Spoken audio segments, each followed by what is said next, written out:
Okay, so are you ready to jump into this one? Oh, yeah, definitely. I've been looking forward to this one. It's going to be interesting Yeah. because it's magic, but it's also like It's very grounded magic. grounded magic. Yeah, like you're just looking at these sources, right? Like it's a very lived-in world Right. where magic is just a normal everyday thing. Well, I mean, look at this first source, right? Yeah. It's a magic marketplace, Yeah.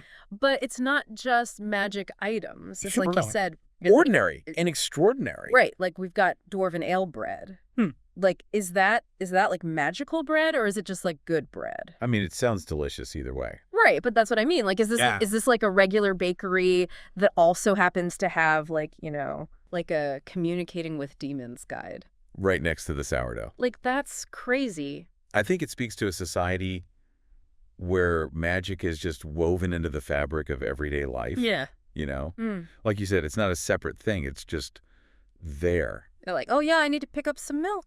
Yeah. And also like a potion to cure a cold Exactly. while I'm here. Yeah, it's like running your errands Right. in a world of magic. But it's not all, Yeah. sunshine and rainbows and magical bread I mean, because it wouldn't be a very believable world if it was. no. Mm, Exactly. You got to have You got to have some grit. that edge, right? And we see that here with this whole thing about forged IDs. Oh yeah, definitely. Like, what is that about? Well, that's where this whole idea of like a regulated black market comes in. So it seems like you can get your hands on pretty much anything in this world, Mm-hmm. but there's still rules, All right. regulations, even if they're being bent a little. So even in a world of magic, Yeah, there's still bureaucracy. bureaucracy. Exactly. That's kind of funny. Well, somebody's got to keep track of all the thunder paste. Right. Oh, okay, hold on, back up. Yeah. It's underpace. Yeah. I need to know more about this. Okay. Rich arcane focus. Rich arcane focus. Yeah. This is where things get really interesting. But before we even get into that, Yeah. for those of us who, haven't like, Who don't have our spell books handy. yeah, what exactly are we talking about here? Right. So imagine an arcane focus as like a conduit, Okay. a lightning rod for magical energy, right? It amplifies a spellcaster's abilities. Okay. And this rich arcane focus, it sounds particularly potent. Well, yeah. I mean, it's got bottles of lightning in it. Yeah. Balls of lightning, twigs struck by lightning. Come on. You're practically asking for trouble with that kind of power. It sounds like this thing could take out a city block I mean, potentially? if you're not careful. Yeah, the source material definitely has those warnings. Really? Oh, yeah. Mishandling powerful magic. It can lead to some pretty unpredictable outcomes. Like what? Imagine accidentally creating a thunderstorm in your kitchen Oh, wow. just because you added a little too much thunder paste to your morning toast. So maybe don't make that at home, kids. Yeah, maybe leave that to the professionals, Right. the ones with the licenses, presumably. Okay, so we've got this thunder paste, which sounds incredibly dangerous. It does have a certain allure, though, doesn't it? Yeah. I mean, it does sound kind of Very powerful. powerful and like a Yeah, little bit. a little bit reckless. Yeah, a little bit reckless. Yeah. But then we've also got this other thing, right? What's that? This quest Oh, yes. to find the Book of Summer Whispers. Right. And this one highlights a different kind of danger. Absolutely. It's not just about mishandling magic. No, About- misunderstanding it. Yeah, like the power of language. Exactly. And the dangers of misinterpretation. yeah, you could really mess things up. Oh, I mean, yeah, just yeah. imagine Yeah. this poor guy Zig. Yeah, poor Zig. Right. He's struggling with this language barrier. Between Sylvan and Elvish, yeah. I mean, can you imagine? It'd be like showing up to a business meeting, Right. speaking Klingon. And then messing up a ritual. Yeah. Because you misinterpreted a word. Instead of ancient knowledge, you end up with like Yeah. a flock of angry squirrels or something. That's terrifying in its own way. It's a different kind of magical disaster. It is. It is. But I think you're right, though. Yeah. This whole language barrier thing, it hints at something deeper. Like somebody's trying to Like someone's trying to control access to this knowledge. control who gets to learn it. Exactly. Yeah. Keep it out of the wrong hands, or maybe even just keep it for themselves. So even in a world where magic is everywhere, It seems like it's still about power. always. Yeah. Knowledge is power. Wow. That's never going to change. That's really interesting. It's making me think about all of this in a whole new way. Good. That's what we'd like to hear. Mm. And, speaking of controlling knowledge, Right. this next part is even weirder. Okay, what is it? Bottling shadows. Hold on. Yeah. What? Literally. Like putting a shadow in a bottle. That's what it sounds like, right? But how is that even possible? So the source material mentions a spell called Control Darkness and Shadows. Okay. Which, I mean, Yeah, that tracks. it kind of speaks for itself, but the Right. really wild part is that it makes objects lose their shadows.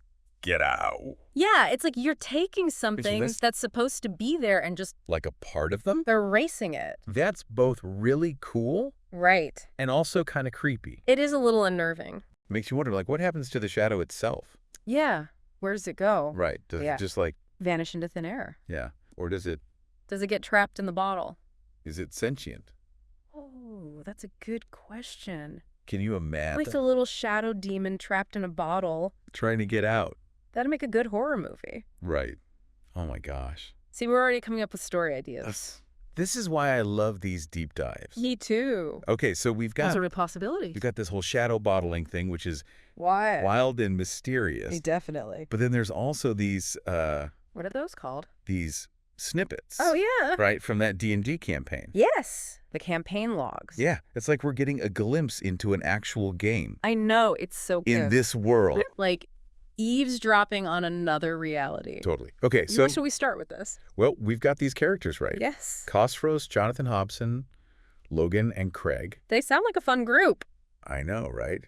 And what do we know about that? Well, there's this one part Yeah. where they're talking about a catfish. Oh, yeah, the catfish incident. What was that all about? It's not entirely clear, Right. but it sounds like it involves some serious trash talk. Oh, man. I wish we had more context. Me too. Like, imagine being a fly on the wall for that session. Epic. So we've got magic, we've got mystery. And maybe even a little mayhem. What more could you ask for? Well, how about a deeper dive into the characters themselves? Ooh, I like where you're going with this. What do you think? Yeah. Based on these snippets. What kind of heroes or maybe anti-heroes do you think these guys are? Ooh, good question. What do you think about Khosros? Khosros. Yeah. Well, there's a lot of talk about spells like Guiding Bolt and Radiant Ray. Interesting. So maybe some kind of magic user. That makes sense. Right. It does fit with the whole, like, powerful magic theme we've got going on. Totally. And then there's Logan.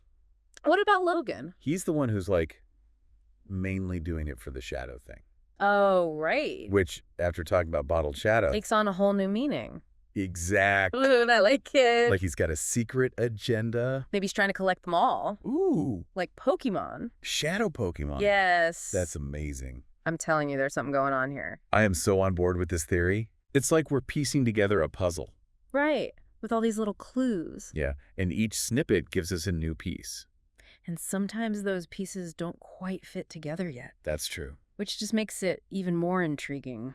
Yeah, like what's up with Craig in his bonus action? Oh, yeah. What was it? He used it to drink something. Oh, right, right. What do you make of that? Well, in the context of a D&D campaign, that's pretty significant. Really? Oh, yeah. It tells us he's not just a hack and slash kind of guy. So more strategic. Exactly. He's thinking about his resources. Interesting. Maybe he's got some sort of potion addiction. Ooh, maybe. We've all been there, right? Right. And a spell slot's got to rely on those potions. Exactly. Okay, but what about Jonathan Hobson then? Jonathan. He's the one who seems to be running the show. The dungeon master extraordinaire. Right. Like he's describing the world. Deading the scene. Yeah. And even like adjudicating rules disputes.